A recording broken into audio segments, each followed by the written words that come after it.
Ito malakas lang hangin, tapos mga snow, ganun yung blizzard dito. Pero pagka ito mas malakas yung buhos, hangin, at saka maraming snow ang babagsak. So dito na po kami sa High Life at grabe, lakas na ng hangin dito. Kung sa Pilipinas to, ito yung bagyo. Kung sa Pilipinas, itong snow na to, tubig yan. Kung titingnan nyo yung snow, oh, grabe, ang lakas ng hangin, no? May nagsisigawan kasi yung hangin masakit. Kasi dati yung mga previous na blizzard, matataas na yung snow. Kumbaga talagang grabe na. Kasi yung hangin nga, malakas nga yung hangin. So naipon yung mga snow dyan. Dito sa area ko na to wala. So baka pwede pa akong matras sa bante. Saan panig naman ng mundo at kung anong oras mo man to pinapanood, mabuhay po tayong lahat ng tropa.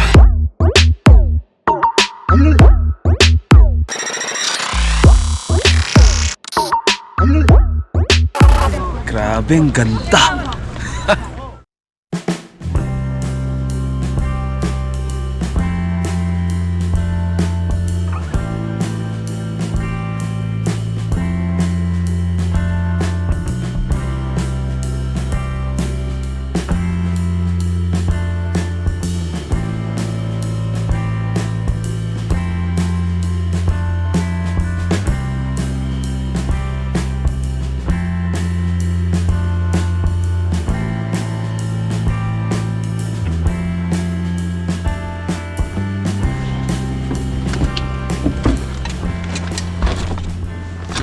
Padala pa rito nino kaya to. So pasok natin. Yun na ang aftermath ng winter, ng snowstorm. Yun ang niya, kalalabasan. So itong paligid namin ay punong-puno ng snow na malalalim na. Kung titingnan nyo, pakalalim na ng snow. Malalim po yan. At pag pinala ko yan, maraming snow yan. Kaya dito sa Canada, kami yung mga pinagpala. Pinagpala ng snow. Kaya ito, magpapala naman tayo. At kailangan makagawa tayo ng daan para hindi mahirap. Dahil talagang malaki, malalim tong snow na to.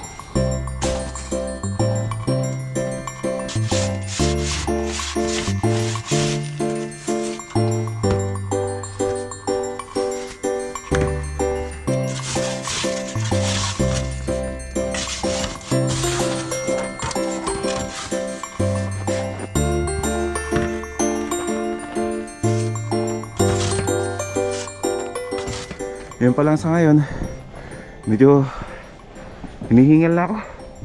Pero yan, mga yan, tatanggalin ko yan. Kasi mahirap pag ibabalik pa. Kasi pag nagpala ulit, tatanggalin na. So ilalagay ko yung mga yan doon muna sa lamesa doon. Ito pa, kung makikita yung mga katawan ayan malalim. So medyo malalim pa yung papalahin. Ganito ang buhay namin dito sa Canada. Kaming mga pinagpala. Pinapunta kami dito sa Canada para magpala. Magpala ng snow. Hindi, joke lang yun. Wala dito, hanggang doon lang papalabas. Kasi yung basurahan na nandun sa labas, hindi ko may ipasok kasi punong-puno ng snow dito Mahirap. Kailangan malinis dito pati. Huwag na lahat. Grabe naman. Saan ko na ilalagay yung mga snow? Lahat na to lilinisin ko, papalahin ko. So yun, pagpatuloy natin magpala mga tropa.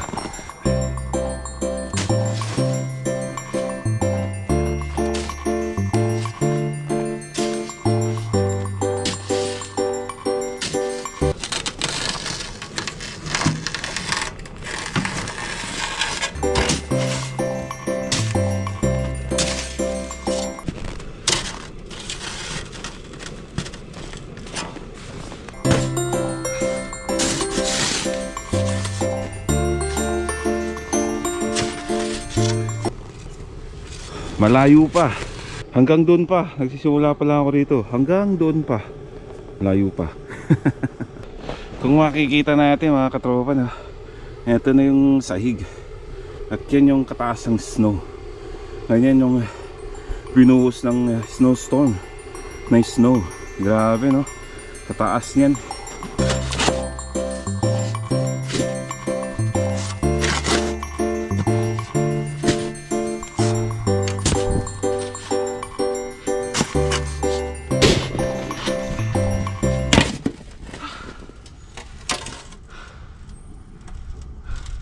Halos nakalahati ko na at medyo pagod na rin, malamig pero pinagpapawisan ako sa loob. Tapos may kasama akong nagpapala, kapitbahay. Ganito ang buhay dito. Ano kasi, mahirap magpala, sa totoo lang. Mahirap magpala ng snow, mabigat, madami, makapal. Pero ganun talaga ang buhay. Kung gusto mong tahakin yung magandang daan dito sa Canada at sagabalang snow, ito, inaano ko lang sa buhay. Pagka ganitong makapalang snow at natabunan ng makapal ng snow ang iyong daraanan, gusto mong magpatuloy pero nakaharang yung snow sa daan mo, linisan mo, palahin mo. Pwede kang magpahinga pag napagod ka, pero patuloy ka pa rin sa pagpapala ng snow para makita mo yung daan patungo sa tagumpay. Ganyan ang buhay dito mga tropa. Ganyan din yung pinapahiwatig ko sa mga videos ko, na hindi lang yung magaganda yung pinapakita ko rin yung hirap namin dito, yung mga pinagdadaanan namin. Hindi yung meron siyang kailangan itago to, kailangan wag mong pakita to sa mga kamag-anak ko, sa mga kaibigan, sa mga viewer kasi nakakahiya. Hindi, ipapakita ko kasi yun ang totoo eh. At para malaman nila yung katotohanan. Kung mai-inspire man kayo, yun ang pinapakita ko. Dahil na-inspire kayo sa hirap namin dito, sa ginhawa, kung ano man yung napapanood yung nakikita nyo, yun yung dapat ang dahilan kung bakit kayo ma-inspire. Kasi kahit palakasin mo yung loob ng isang tao, kung talagang ayaw na niya at di niya kaya, wala tayong magagawa eh. Kasi ini-expect nila, hindi nila alam yung ibang side ng buhay natin dito. Ito yung daan, nililinis ko para makita, maging transparent sa inyo yung daan papunta sa tagumpay dito. Ang buhay dito hindi ganun kadali. Hindi ganun kadali. Pero kung determinado ka at talagang pangarap mong ipursigi ang buhay mo dito, kahit anong kapal ng snow napapalahin mo, tatapusin mo yan para sa kakatagumpay ng buhay, pangarap nyo para sa pamilya at para sa sarili.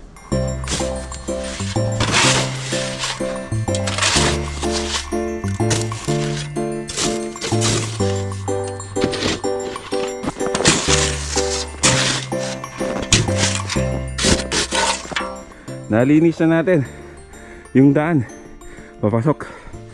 Ito yung daan patungo sa tagumpay. Ang gagawin ko, ipapasok ko yung garbage bin namin. Meron pang hindi nakuha. Hindi nakuha lahat. Kanina habang nagpapala ako, nakausap ko yung aming kapitbahay at nakita ko, akala ko galing grocery kasi meron siyang bit-bit na tawag dito, garbage bag na yung black, tapos Tupperware. Hindi ko na binidyohan kasi syempre nakakaya naman pagka baka kasi ayaw niya. So sabi ko, akala ko galing siyang grocery, yung pala galing siya sa isang kainan sa event. Sabi ko, ganyan din ako kahapon. May dala-dala din akong garbage bin. Kaso blue lang yung pinaglagyan ko ng mga na Sharon ko kahapon. Alam niyo mga tropa dito, normal yan yung magsha-Sharon ka dito after ng event. Pagkatapos ng event, doon ka mag-Sharon. Pero yung marami pang bisitang darating at saka nakakaya naman yun. Meron din namang nagsha-Sharon ng pauwi na sila ganun. Pero hindi naman ganun karami kasi marami nang handa. Ang nangyayari kasi hindi naman nila makakain lahat yun, lalo na pag maraming tira, hindi nila mauubos yun, kaya pinapamigay na lang nila.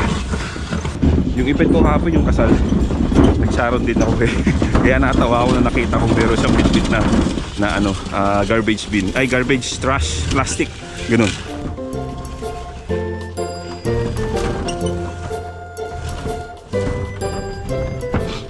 So ayan, nilagay na natin yung gusto kong dalhin dito. At reason kung bakit na nilinisan ko na rin tong daan. At alam nyo mga katropa, may kasama kami mga bata rito. Kaya kailangan din na malinis tong daan. At saka pagka kasi itong daan nagtuyo at naging yellow yan, madulas, yan na yung tinatawag na black ice. Kaya mas maganda kung linisan ganyan. Sabi rin pala ni ate kanina na yung mga sasakyan dito na nakapark sa kalsada, kailangan daw tanggalin. Kasi bukas, Lunes, maglilinis ang town ng kalsada kasi malalim nga naman talaga yung yung snow. So hindi sila makapaglinis kasi maraming kotse, maraming sasakyan na nakaparada. Katulad nitong sasakyan ko na to. Ayan. Ito, ang taas nitong snow na to. Pag ito dinaanan ko, mababalahaw ako niyan. Ganyan din dito. Ayan. So lahat ng sasakyan sa kalsada kailangan tanggalin daw kasi may mga snow na hindi malinis ng mga sweeper, yung mga bulldozer, mga truck. Kasi nga nakaharang yung sasakyan. Ganun yun. Kailangan na tanggalin ko to mamaya. Mag-grocery ako and then di na ako magpa-park dito. Magpa-park na lang ako dun sa parking space ng church. Siguro isang araw lang naman.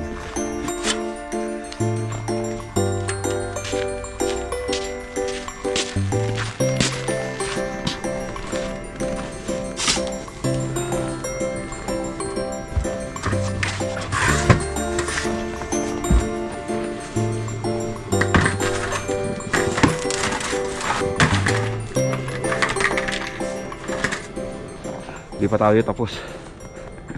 Papalain ko muna dito hanggang papunta ron. So ayun, magpapatuloy na lang muna. Pagod na. May magpapawisan na talaga yung buong katawan ko mga tropa. Pero kailangan magpatuloy. Kailangan tapusin to.